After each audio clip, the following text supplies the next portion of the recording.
नमस्कार, one India Hindi में आपका स्वागत है और मैं हूं आपके साथ विवेक। असम के मुख्यमंत्री हेमंत बिस्व शर्मा ने मुख्यमंत्री के तौर पर अपने कार्यकाल का 1 महीना पूरा कर दिया है। लेकिन अब हेमंत बिस्व शर्मा के एक बयान को लेकर घमासान मचा हुआ है, जिसमें अप्रवासी मुस्लिमों से जनसंख्या को नियंत्रित करने की अपील की है। दरअसल हेमंत बिस्व शर्मा ने ये बात गुवाहाटी में एक संवाददाता सम्मेलन के दौरान उठे एक सवाल पर कही। हेमंत बिस्व शर्मा ने कहा कि अगर प्रवासी मुस्लिम परिवार नियोजन का पालन करते हैं और अपनी आबादी को नियंत्रित रखते हैं तो सामाजिक संकट जैसे भूमि अतिक्रमण को हल किया जा सकता है। उन्होंने राज्य के प्रसिद्ध तीर्थ स्थल का जिक्र करते हुए कहा कि जनसंख्या विस्फोट जारी रहा तो एक दिन कामाख्या मंदिर की जमीन पर भी कब्जा कर लिया जाएगा और यहां तक कि मेरे घर पर भी अतिक्रमण हो जाएगा। असम के नए मुख्यमंत्री हेमंत बिस्व शर्मा के इस बयान पर सियासी घमासान मच गया। दरअसल राज्य के AIUDF विधायक हाफिज रफीकुल इस्लाम ने मुख्यमंत्री के अप्रवासी मुस्लिमों को लेकर दिए गए बयान पर पलटवार किया। उन्होंने कहा कि सरकार को जनसंख्या नियंत्रण के बारे में कुछ उपाय खोजने चाहिए, न कि इस तरह के बयान देकर माहौल खराब करें। विधायक ने कहा कि खुद मुख्यमंत्री के 6-7 भाई बहन हैं, यहां तक कि स्पीकर के 8 भाई बहन हैं।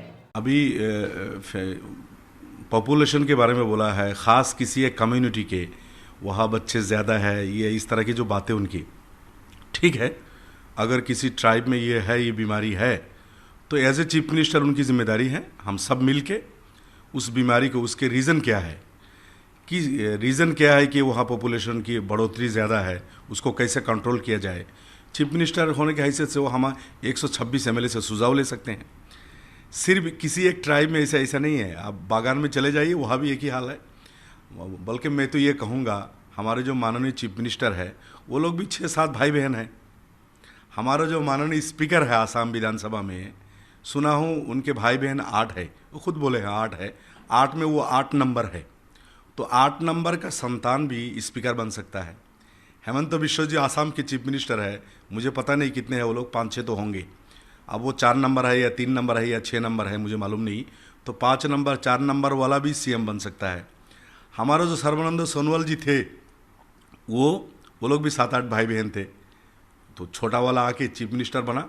मैं इसका मतलब मैं ये सपोर्ट नहीं कर रहा हूँ कि 7-7 8-8 बनाए कोई।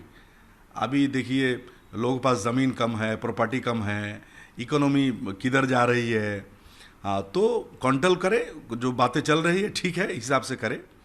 हम लोग 6-7 भाई बहन थे, 8 भाई बहन थे, लेकिन मेरे पास 2 है।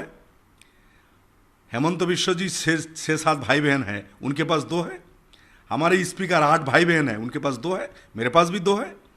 तो अभी भी अगर चाय बागान में, कहीं पहाड़ में, कहीं चौर में पॉपुलेशन बढ़ रहा है, ज़्यादा पॉपुलेशन है, मैं समझता हूँ चीफ मिनिस्टर की जिम्मेदारी है सबको विश्वास में ले और किस रीज़न से वहाँ पॉपुलेशन बढ़ रही है उसको ख़त्म करे। मैं समझता हूँ एक सरकार, डेमोक्रेटिकली इलेक्टेड एक सरकार की जिम्मेदारी है, वो धर्म को ना देखे, जात पात को ना देखे, उस स्टेट के हर नागरिक, हर वोटर जो परेशान है, जिसके पास लैंड नहीं है, उसको लैंड का व्यवस्था करे, उनको रिहेबिलेट करे।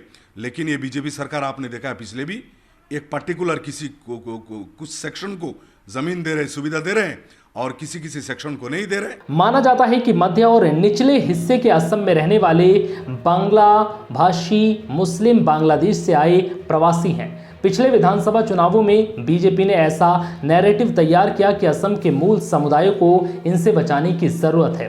असम की 3.12 करोड़ आबादी में अप्रवासी मुस्लिमों की हिस्सेदारी करीब 31% है और 126 विधानसभा सीटों में से 35 सीटों पर ये निर्णायक भूमिका निभाते हैं। फिलहाल इस वीडियो में इतना ही। नमस्कार।